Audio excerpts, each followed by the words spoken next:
how he get here? Exactly. Well, you say that you know everybody. Well, those moves, very, very, very dangerous. You know them or you know him or you know Warmer today than it was yesterday. Yes, exactly. Anytime that door opens, shut her. I know. That's fraud, fraud. I thought there was like one day I was here when it was breaking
fights.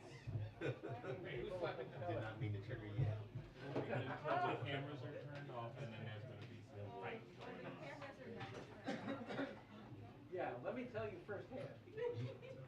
There could be a transcript of 2 hours later even.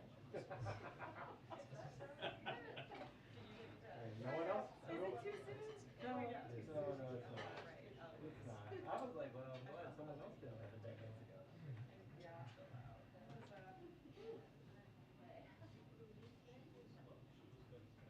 Never eat popcorn while reading a Twitter transcript. That was.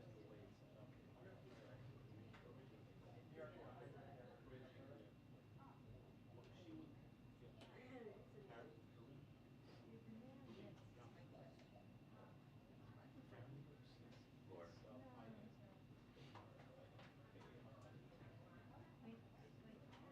if he's wincing at the question. Yeah, I think it was more the like, oh. Like, Jesus, that woman gets stabbed. In the room, I thought we were just having trouble hearing. I think that's a good call. Okay, thank you all for helping me Yes. check myself on that. With that, I'm gonna leave in. I mean, the first one he did very calmly. The first booster, I remember that. That's because it was a placebo. Was there, did he do something, was there music during his chest? He answered a few questions. He did not want to answer like what's up with the declassified intelligence, Williamsky, and he said he'd meet with the Reed family and they're trying to work that out.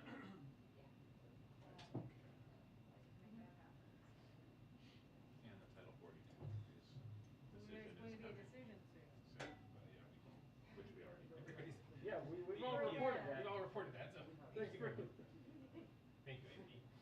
I mean, the deadline is tonight, so yes, Mr. President, it was coming soon.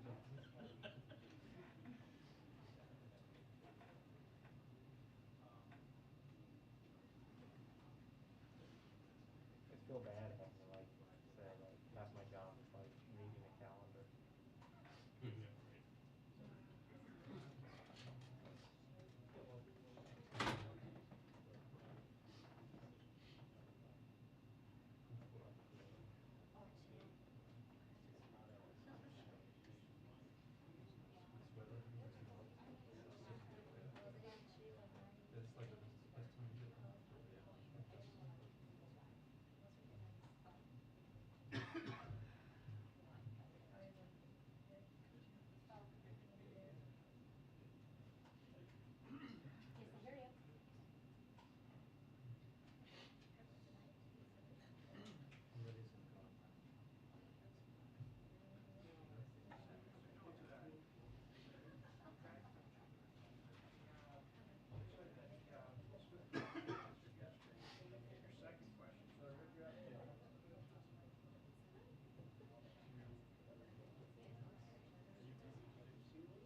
trying to be discreet at the same time. Well, there's no being Oh, discreet no, at that this one, point. you like me?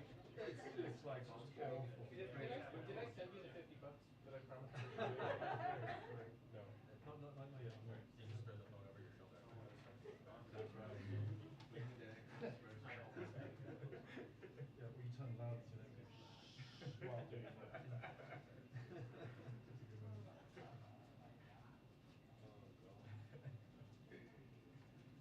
Yeah. Yeah.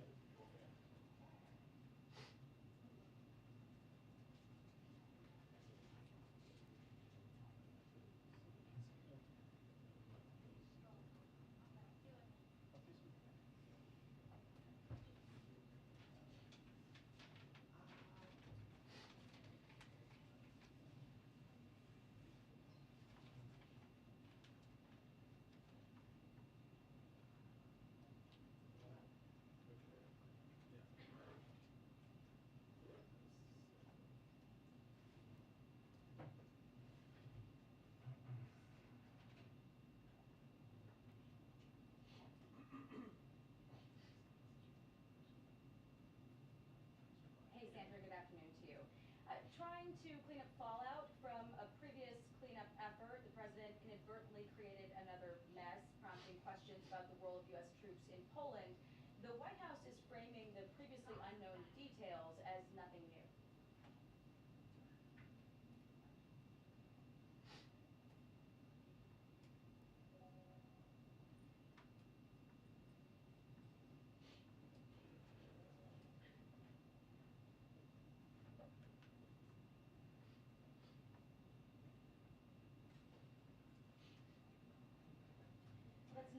That is not what National Security Advisor Jake Sullivan said just a week ago when he told reporters the U.S. does not have troops currently training Ukrainians.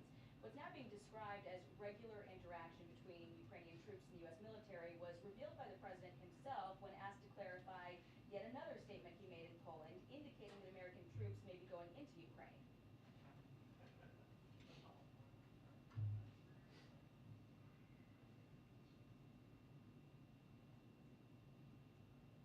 Lawmakers on Capitol Hill also wanted answers, and the Pentagon is now carefully revealing a few details.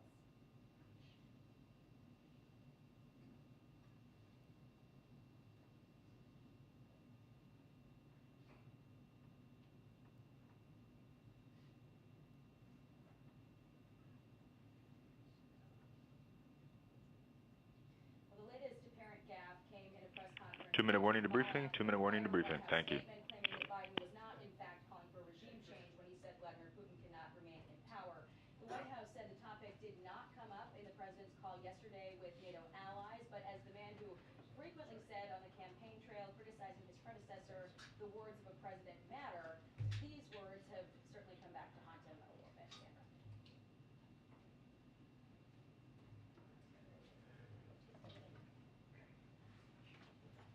Thank you.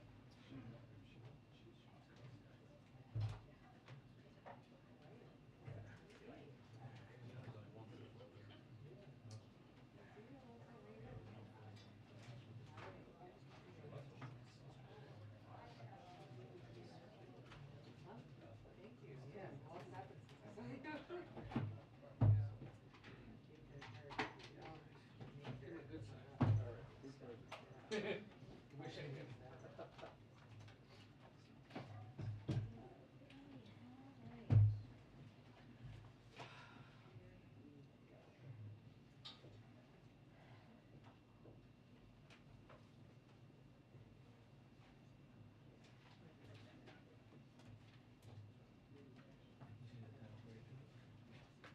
Yes. Today. May 23rd. In case you're wondering, well, the second question was the briefing.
Hi, everyone. Good afternoon. Thanks for having me back. So I have a little bit I'd like to do at the top here, and then I'm not going to take that personally. Thank you. Thank you so much for that. So I have a little bit at the top, and then I'm, of course, happy to take your questions. So as the president remains focused on lowering costs for American families, we have a number of announcements today that will help households save money on utility bills. First, the Department of Energy announced over $3 billion from President Biden's bipartisan infrastructure law is now available through the Weatherization Assistance Program for states and territories to retrofit households, make homes more energy efficient, and save families money. The president's infrastructure law increased this program's resources tenfold, which means more homeowners will be able to improve insulation, upgrade lighting and appliances, and electrify heating and cooling systems, all of which save families hundreds of dollars per year while making homes more resilient to climate change and extreme temperatures. Second, the Department of Energy is proposing new energy-saving standards for household appliances and equipment as part of a roadmap to complete 100 actions this year that would save families more than $100 annually on their utility bills. And that's actually a very conservative estimate, $100 annually on their utility bills. To give one example of the impacts, U.S. households buy over 7 million room air conditioners every year. And today we're proposing a new efficiency standard that would save consumers up to $275 over the life of the product. Energy also announced new codes that will make federal buildings more energy efficient, reduce operating costs, and ensure we are good stewards of taxpayer dollars. Together, these efforts can save more than $15 billion in net costs, reduce greenhouse gas emissions, and advance environmental justice. From implementing his infrastructure law to updating important standards, these actions show the president following through on his mission to lower costs for working families and help them save money each month on their energy bills.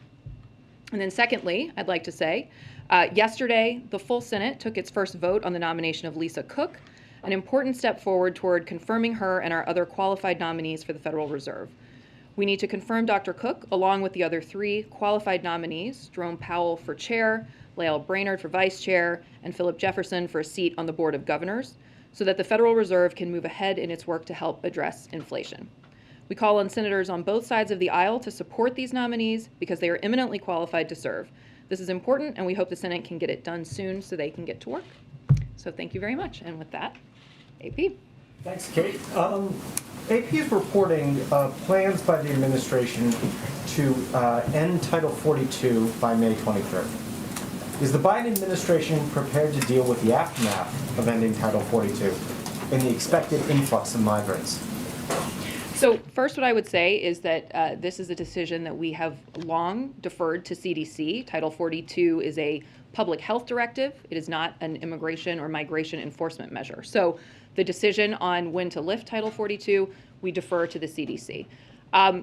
That being said, of course, we are planning for multiple contingencies, and we have every expectation that when the CDC ultimately decides it's appropriate to lift Title 42, there will be an influx of people to the border. And so we are doing a lot of work to plan for that contingency. I think you saw yesterday the Department of Homeland Security did a briefing walking through some of the planning that they're doing to increase efficiency, to ensure that we have the capacity, to ensure that we are operating in a way that is treating migrants humanely, fairly.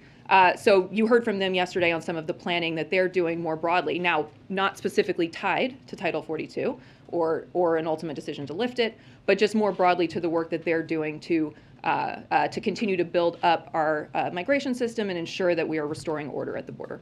And then secondly, if Putin has bad information per declassified U.S. intelligence, what does that mean for the war in Ukraine and the prospects for negotiations right now?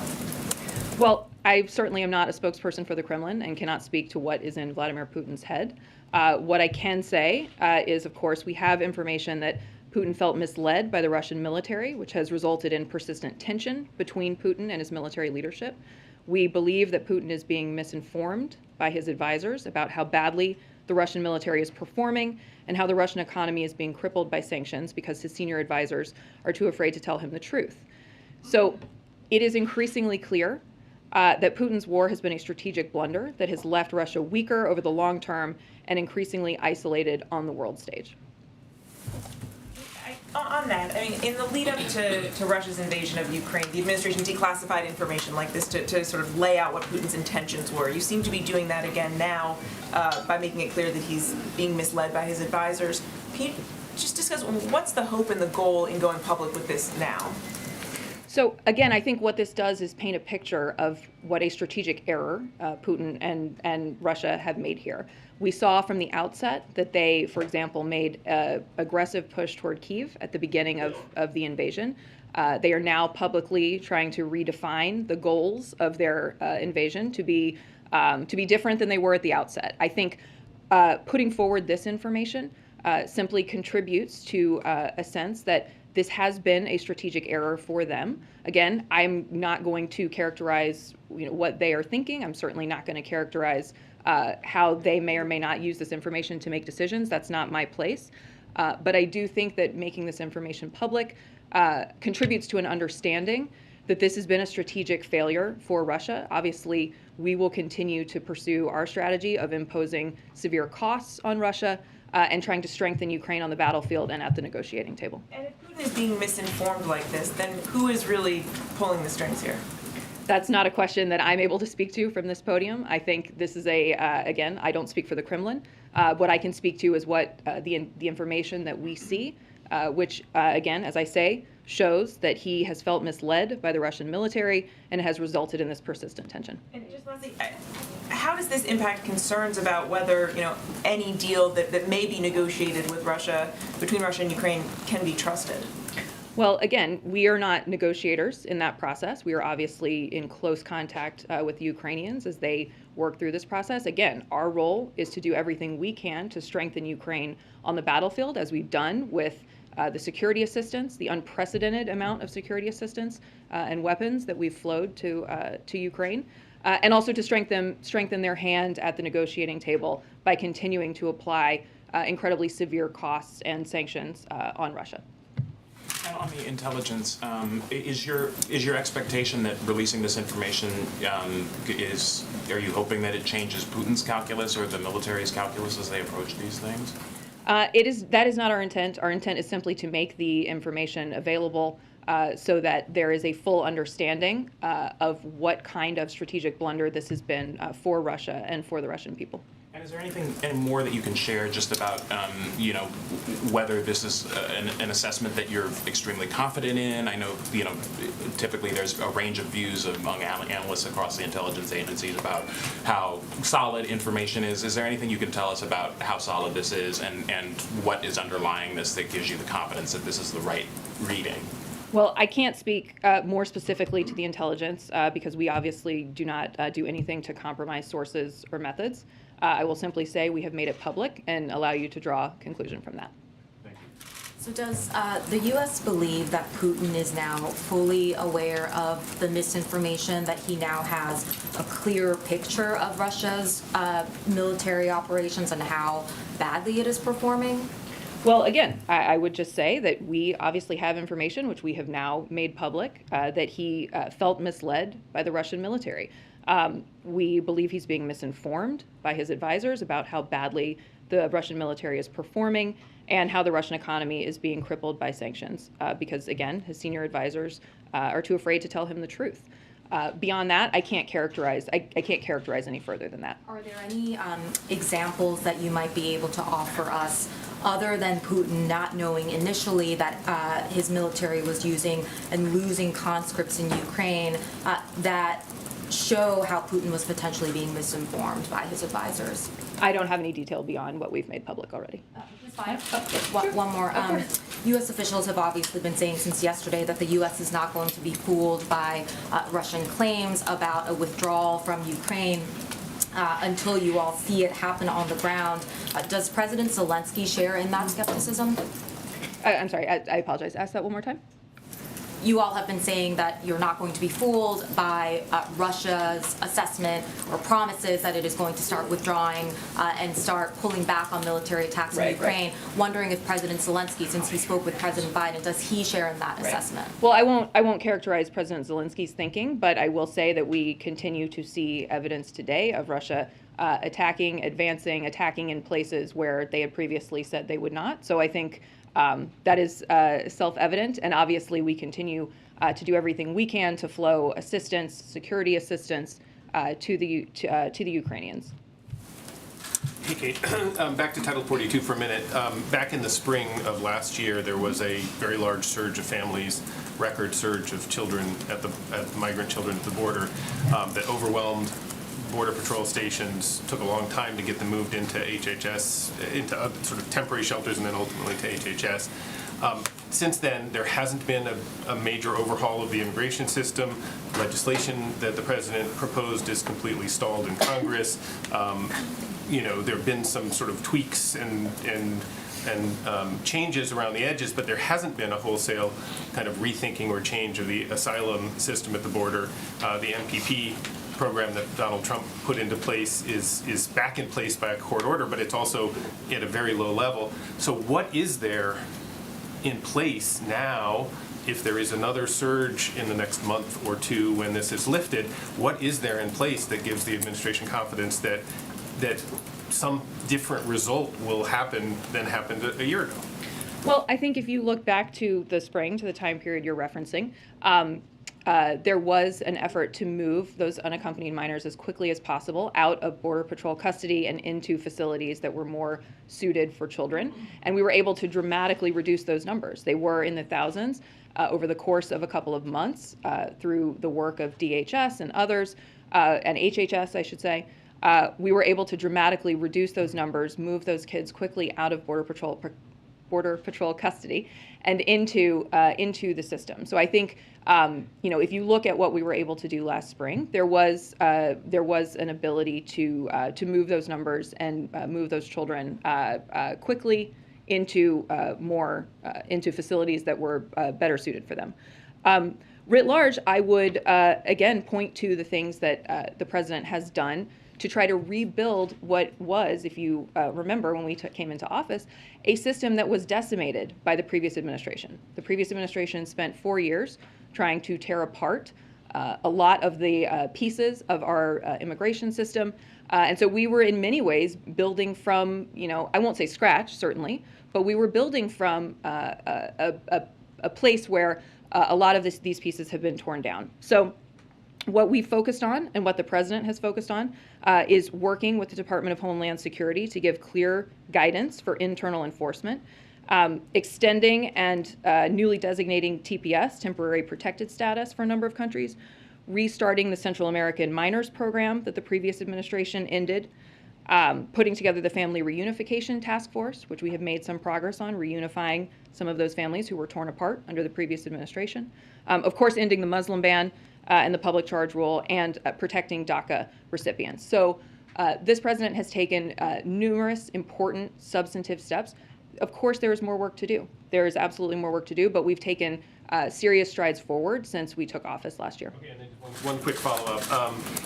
You said again the line that the administration has used a lot, which is that the Title 42 isn't an immigration policy, it's a public health policy. Has the president, has Ron Klain, has anybody else in the senior administration tried to overrule the CDC during the past year in its efforts to lift Title II prior to now? No. Okay. Thank you. On COVID, can you help us understand, you guys have laid out sort of what happens if the money runs out that you're requesting. Can you remind us what, in the view of the White House, is the most urgent item on that list that runs the risk of not being funded? And Republicans again today are saying the money for this is there in previously passed legislation. There's one figure they're saying is $160 billion is there from the COVID relief bill. What is the White House response to that suggestion? So firstly, this is funding that's going to be used to provide tests. It will fund additional vaccines. For example, as we were talking about yesterday, should there come a time where a fourth shot is recommended for the broader population. It will also fund life-saving treatments and also our ability to additionally provide vaccines around the world, which is another piece of ensuring that the virus is not able to move around the globe. So, this is critically important funding. The stakes are very real and very high. You have heard the president state this repeatedly, that this is critical in order for us to continue our progress. The other thing I would say about this funding is that it will allow us to prepare for the eventuality, the possibility, I shouldn't say eventuality, the possibility of another variant, another wave.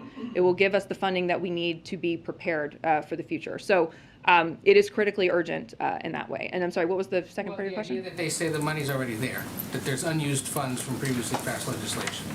So obviously, we initially proposed this as emergency funding, but we are working with the Congress. The Congress is working to get this done. The president's been very clear that it should get done. How the mechanism of finally coming to an agreement on this works out, we'll leave that to the Congress. But the president's been very clear that we need this funding and that it's urgent. And to follow up on something he said earlier, that he may have a meeting with the family of Trevor Reed. They're trying to make that happen. Is that happening today or some point soon? Don't yet know if it's happening today, but I spoke to the president about this earlier. You obviously all heard from him. He is very eager to meet with the family, and we're working through when that's possible. Thank you, Kate. I want to ask you about the call with President Zelensky, but just a couple more on this new information about Putin being left in the dark by his military advisors. Who authorized the release of that intelligence? That's not something I can speak to. Obviously, it was declassified and put forward into the public sphere. Can you say, did the president sign off on this? I cannot speak to that, except to say that this is information that we declassified and made public. Okay. There has been so much discussion about the concerns over whether Putin would use chemical weapons, nuclear weapons, biological weapons. Does this increase the administration's concern that Putin might lash out in that way? Well, as I say, I'm not going to characterize what Vladimir Putin is thinking, what the Kremlin is thinking, or how this might impact their calculus. That is not the intent of putting the information forward. What it does is underscore that this has been a strategic blunder for Russia. But I'm not going to characterize how Vladimir Putin might be thinking about this. I will say that we are prepared for any and all contingencies. As you know, there's a lot of work going on to be prepared for contingencies, and we've also been very clear that should Russia act in that way, there will be severe consequences. On the call, Kate, the readout that the White House put out says the leaders discussed how the United States is working around the clock to fulfill the main security assistance requests by Ukraine. We don't know what specifically the president of Ukraine asked for of President Biden, but publicly at least he has called for those Polish MiGs. He's called for anti-aircraft. Has the president changed his decision in that space? Is he now potentially more open to providing those Polish MiGs given that statement? We have provided an unprecedented amount of security assistance to Ukraine, including anti-air, anti-tank systems, small munitions, things that our military have assessed are the most impactful weapons on the battlefield in Ukraine. So as the president is making a decision about what to send, he takes into account two things. First, the assessment of our military about what is most impactful, what is best able to help the Ukrainian armed forces turn back Russian aggression. And we've seen that the weapons that we have provided have been instrumental in helping them. And then secondly, as he has said many, many times, he is not looking for direct American military conflict with the Russian military. He's been clear that providing the planes makes this, there are logistical complications to providing the planes, and he's not going to make decisions that is going to lead to direct conflict between the United States military and the Russian military. And President Zelensky has been clear, including when he addressed NATO, he doesn't think it's enough. He doesn't think that NATO is doing enough. He thinks that there, yes, has been a lot of assistance, but it doesn't go far enough for him to achieve the goals. Again, the scope and scale of the assistance, the security assistance that we have provided to the Ukrainians is unprecedented. We have worked very, very closely with them. Again, as they discussed on the call today, we've worked very closely with them to provide them with the weapons that they need. And again, the president takes into account those two factors that I was just talking about when making decisions. But that being said, we have sent $2 billion in security assistance to Ukraine, and we continue to supply them. Those Those deliveries are happening daily, every day. Those weapons are being delivered. So we are doing everything. The president is making every effort to ensure that they are getting what they need. Very quickly, any reaction to former President Trump calling on Putin to release information about Hunter Biden? Are you concerned about that? So what I would say about that is, what kind of American, let alone an ex-president, thinks that this is the right time to enter into a scheme with Vladimir Putin and brag about his connections to Vladimir Putin? And there is only one, and it's Donald Trump. Thank you, Kate. Earlier today, Germany said it is willing to act as a security guarantor for Ukraine as part of the peace negotiations between Ukraine and Russia. Is the U.S. willing to become a guarantor of Ukraine's security or considering that option? So we are in constant discussion with the Ukrainians about ways that we can help ensure that they are sovereign and secure, but there's nothing specific about security guarantee that I can speak to at this time. Do you have any more information on the $500 million in budgetary aid for Ukraine that was mentioned as part of the readout between the president's call with President Zelensky? Did President Zelensky specifically ask for this to help pay for salaries and other government functions? And is it coming out of the $13.6 billion in Ukraine-related funding in the omnibus, or is it separate from that? So it is financial assistance the Ukrainian government can use to bolster its economy and pay for budgetary expenses such as paying salaries and maintaining government services. We don't yet have additional detail on where the money is coming from. That is being worked through, but it is a commitment that the president made today. Lastly, what is the administration's current view of whether the U.S. Embassy in Moscow should remain open, and how is the administration going about evaluating whether or not to keep the embassy open? So I don't have any additional news to make on that at this moment. Obviously, we will come back to you if there's development on that front, but there's nothing new that I can announce from this podium at this moment. Thank you. Thanks, Kate. On the economy, the yield curve for the 10-year Treasury note has inverted.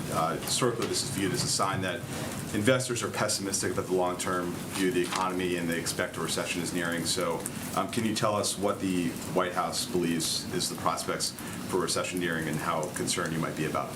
Sure. So, as Chairman Powell said after the last Fed meeting, all signs are that this is a strong economy and the probability of a recession within the next year is not particularly elevated. Our team looks at a broad range of indicators to understand the health of the economy now and going forward. This is one, but there are many, many others. And the other important indicators to include as we are assessing where the economy stands are things that, frankly, because of the president's economic plan, we're able to confront from a position of strength. So that's, for example, the fastest economic growth in nearly 40 years, a record 7.4 million jobs created, the fastest decrease in unemployment on record to 3.8%, and the first major economy to return to pre-pandemic levels. So while historically this has been one indicator, it is far from the only one, and many of the other fundamentals that we look at to assess where we are economically are incredibly strong and getting stronger. And then on the meeting later today between President Biden and moderate and progressive House Democrats, what should we see as a sign at this meeting? Should we expect that there's going to be some kind of consensus around a plan on the domestic side that is going to be ready to ship over to the Senate, or can you tell us more about what they're going to discuss in the executive action front? Sure. So this is part of his continued engagement with the Hill. He's been meeting with a number of different caucuses over the course of the last month. He and our senior team here at the White House. We are obviously constantly in close contact with the Hill. I would not view this as a decision-making meeting. This is a discussion of our shared priorities. I would not anticipate a deliverable coming out of it. This is, again, a continued discussion of our strategic priorities as we try to move forward on our agenda. And then just really quickly on India, Dilip Singh is there for the next couple of days meeting with officials. Is the U.S. frustrated with India's response to Russia's invasion of Ukraine, and what kind of message is Dilip and his team going to be delivering to the Indian government on that front? Sure. So as you note, Dilip will be in New Delhi to continue our ongoing consultations with the government of India and advance a range of issues in the U.S.-India economic relationship and strategic partnership. He will meet with the government of India to deepen cooperation to promote inclusive economic growth and prosperity and a free and open Indo-Pacific. He will consult closely with counterparts on the consequences of Russia's unjustified war against Ukraine and mitigating its impact on the global economy. He will also discuss the priorities of the Biden administration, including the promotion of high-quality infrastructure through Build Back Better World and the development of an Indo-Pacific economic framework. Okay. Hi. I know this was asked yesterday, but in the last 24 hours, has this White House learned anything about why there is that gap in call logs on January 6th from the Trump White House that was given over to the Select Committee? We have not. My answer has not changed from 24 hours ago, which is that I would refer you to the archives on that. But certainly where we can cooperate, where we are needed to cooperate to fill in that gap, we will. But I would refer you to the archives on that. Okay, and then regarding the $500 million to Ukraine, what is the current explanation of why the president hasn't sent over a nominee to the Senate to be the U.S. ambassador to Ukraine right now? What's the current thinking on that? That's an excellent question, and I'll have to circle back with you on. Thanks. Hey, on the pandemic, the president got his second booster shot today, but more than half of adult Americans have not gotten their first booster shot, even as public health officials warn about a fall increase, a BA2 variant. I wonder, is the White House concerned about that? Like, what is the White House doing to sort of help close that gap? What's the message to Americans? Well, our message to Americans first and foremost is to get vaccinated and get boosted. It is the best way to protect yourself from the virus and to protect against the spread of the virus. What I would say about BA2 is that it is certainly more transmissible than the original Omicron strain, but there's no evidence that it's more severe than Omicron. Our vaccines continue to work well against BA2, particularly, again, with the high level of protection provided by boosters. So we continue to both encourage people to get boosted, but I would also point to all the work that we've done to make boosters available, to make vaccines available. There are 90,000 free locations nationwide where you can get vaccinated and boosted. And then lastly, I would revisit something we were talking about earlier, which is that we need Congress to pass the $22.5 billion in emergency COVID funding immediately, so that we can maintain our tools to protect people and to be fully prepared for the possibility of any new variants. Yeah, one more on that last part. Has the president or the White House reached out specifically to any of these legislators who have lobbed criticism that you haven't used the money that's already been allocated for the fight against the pandemic? I don't have any specific engagements to read out, but obviously we continue to work closely with the Hill. The president has stated very clearly that there's an urgent need for this money and wants to see it done. Well, how after printing trillions of dollars, taxpayers might want to know, is there not enough money to continue fighting the pandemic? Trillions of dollars. You're out of it? Is all the accounting done, every single dollar? So we have the resources that we need in this current moment. What we need is this funding to be able to plan for the future, to prepare for, as I say, the possibility of a new variant, the possibility of a new wave. We don't want to be caught flat-footed. We currently have, for example, all of the vaccine supply that we need to vaccinate and boost every American. But what we need to have this money for is to prepare to be ready for the future. As we know, the virus can be unpredictable, and we need to be prepared. And there's an urgent need to do that. Right, but can you see where taxpayers would be skeptical? I mean, trillions of dollars, and all of a sudden you need billions more. I think taxpayers want to be prepared for the virus, and they want to make sure that we have the resources that we need to keep them safe, and that's what this administration is focused on. No high protection. Sorry, Jack. Yep. The president has called Putin a war criminal. He said that he believes he will meet the legal definition of a war criminal, and the U.S. has vowed to pursue all accountability measures, including prosecution. Sentencing for war crimes is long-term imprisonment. So how does all of that not equate to calling for regime change? The president has been incredibly clear about this. He is not advocating for a policy of regime change. What he said a couple of days ago was a statement of personal moral outrage, but we do not have a formal policy of regime change. What we are doing is continuing to impose unprecedented costs on Russia. We are ensuring that Russia is paying for this choice. Putin himself has said that the costs, the impact of the sanctions has been significant. So we are continuing to focus on our strategy of making sure that we are providing security assistance to Ukraine and imposing significant costs on Russia for these choices. So when he said that he believes Putin will meet the legal definition of war criminal, Was he not saying that he believes he will be convicted of that crime? He was not, in fact. And then does the president and the national security team here believe that Ukraine can win and push Russia out of its borders?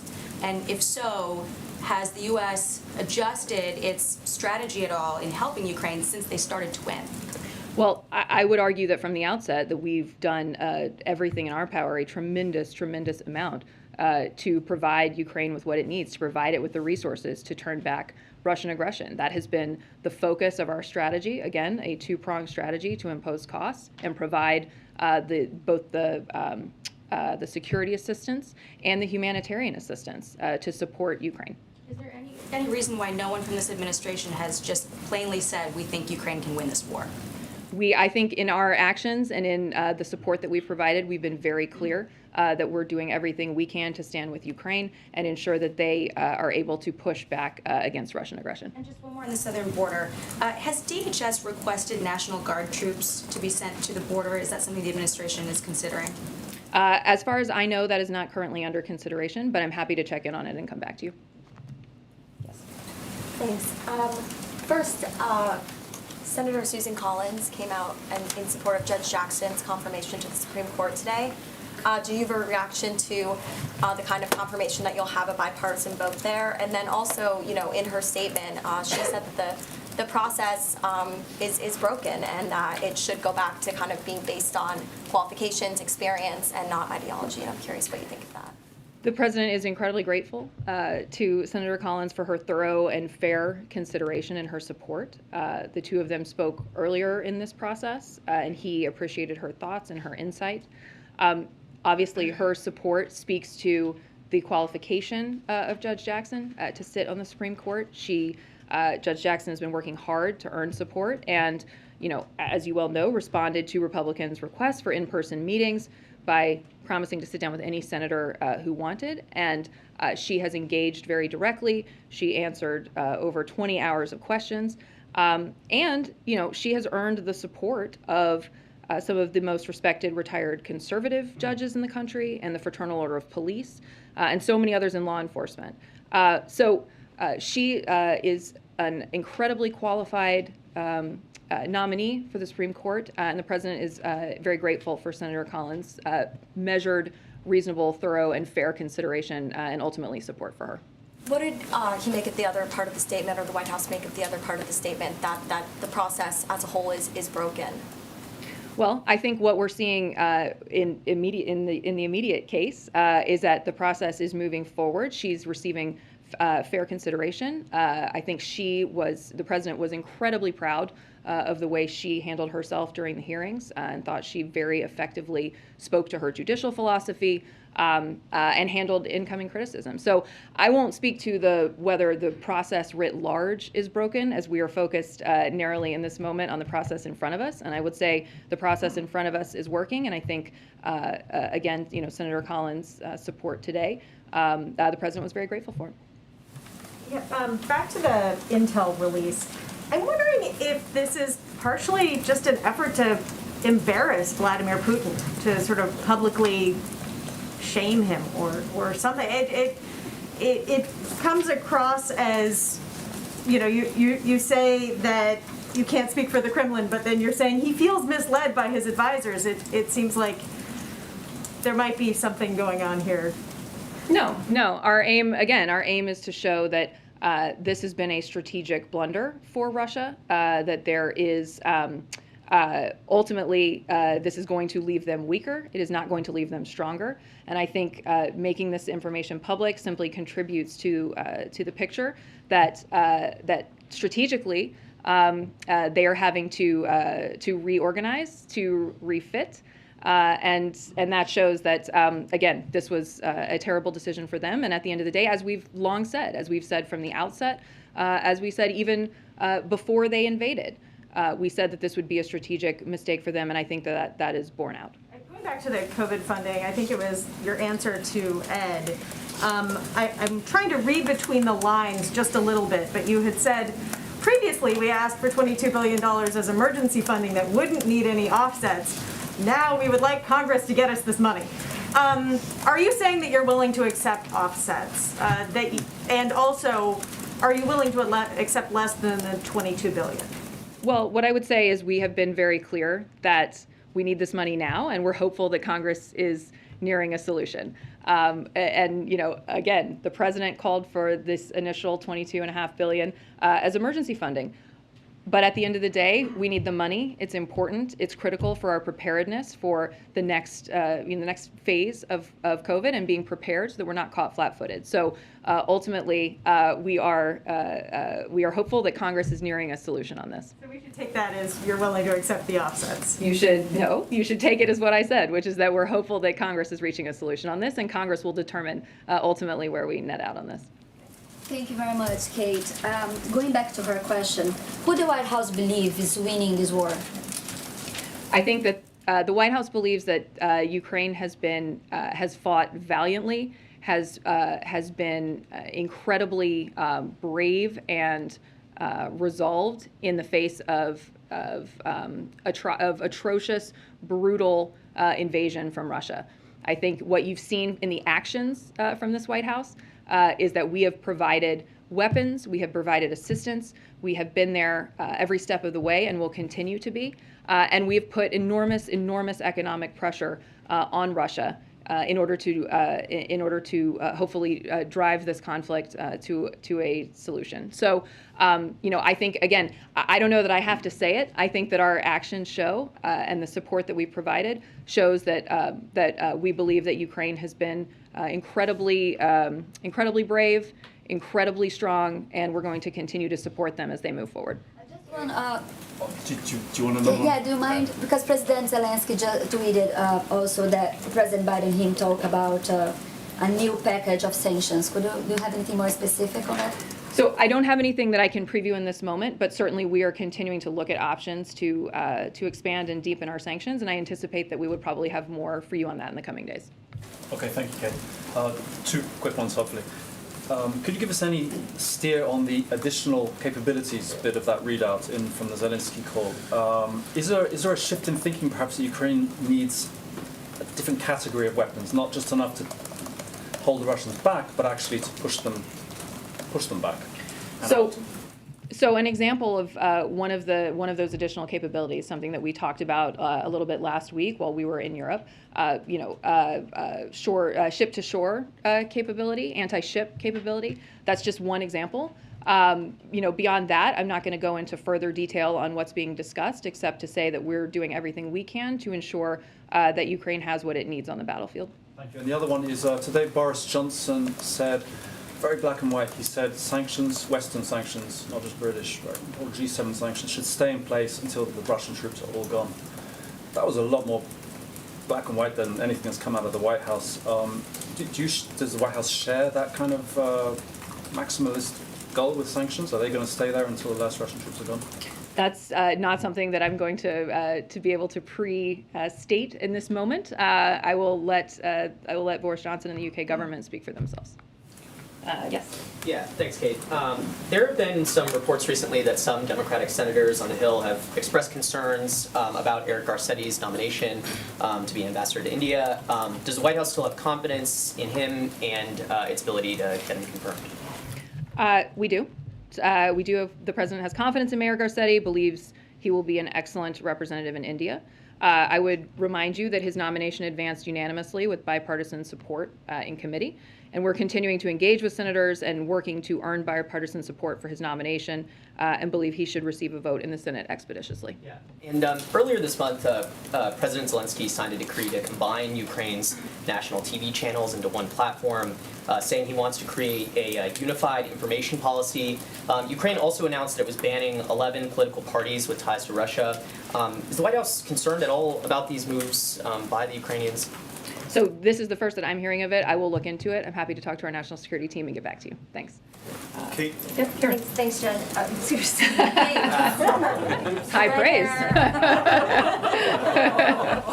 You had mentioned that the administration encourages boosters. You talked about the work you've done on that. But given that COVID cases are down and that the pace of boosters has been sluggish, will there be an actual public campaign by the president or the administration, more of an outward effort to get people to get their boosters?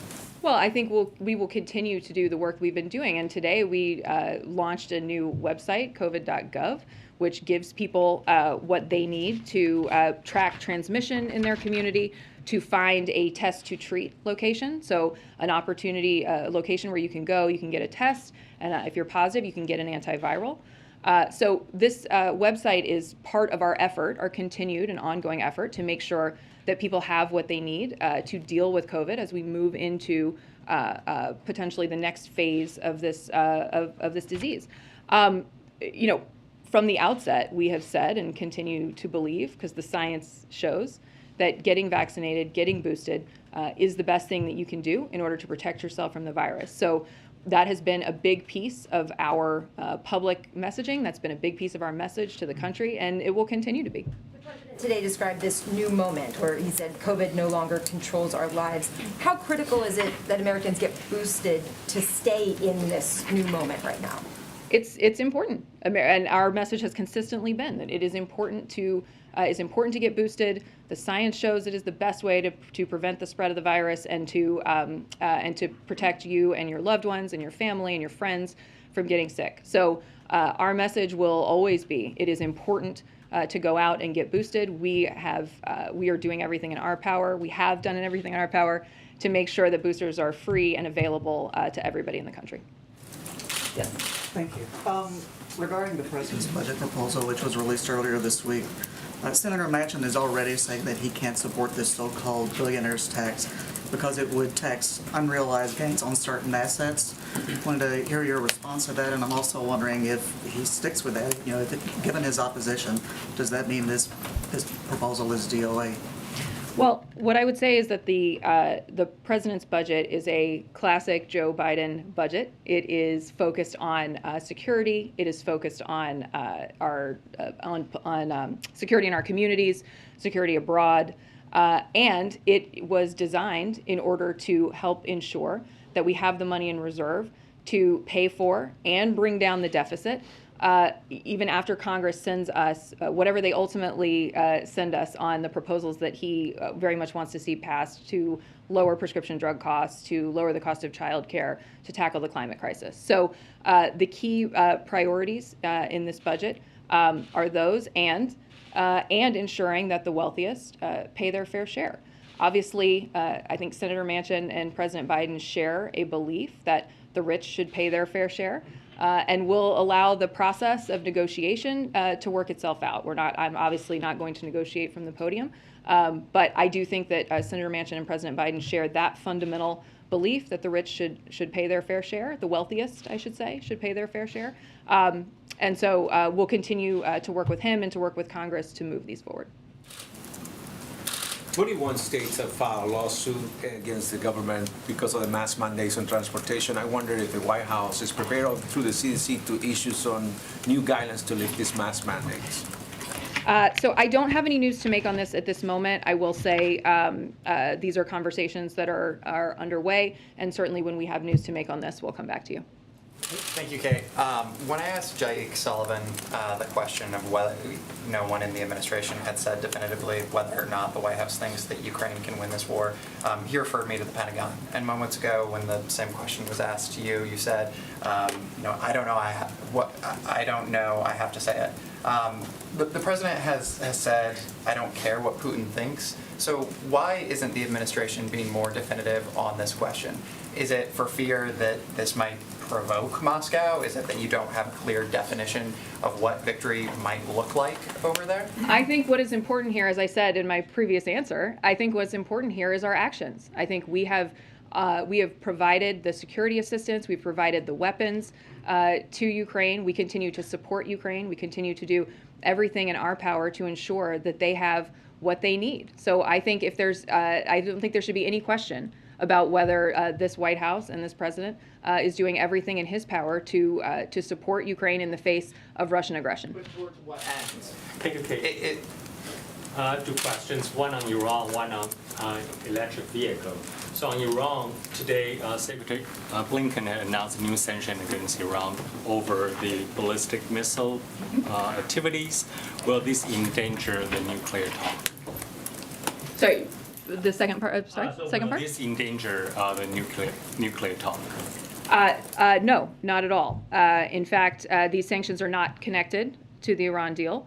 They demonstrate, in fact, what we have always said, which is that we will continue to hold Iran accountable for its missile proliferation and support to proxy networks as we work diplomatically to place strict limits on its nuclear program. So that will be true whether we are back in the nuclear deal or not. And the sanctions that we're applying today will remain in place whether or not we're back in the nuclear deal. But as you know, it is our firm view that getting out of the deal was a disaster. And second, that these other problems, missiles and proxies, are better addressed without Iran at the nuclear breakout threshold. So ultimately, we are able to hold Iran accountable on issues like the missile program while continuing to work toward a potential deal to limit their nuclear program.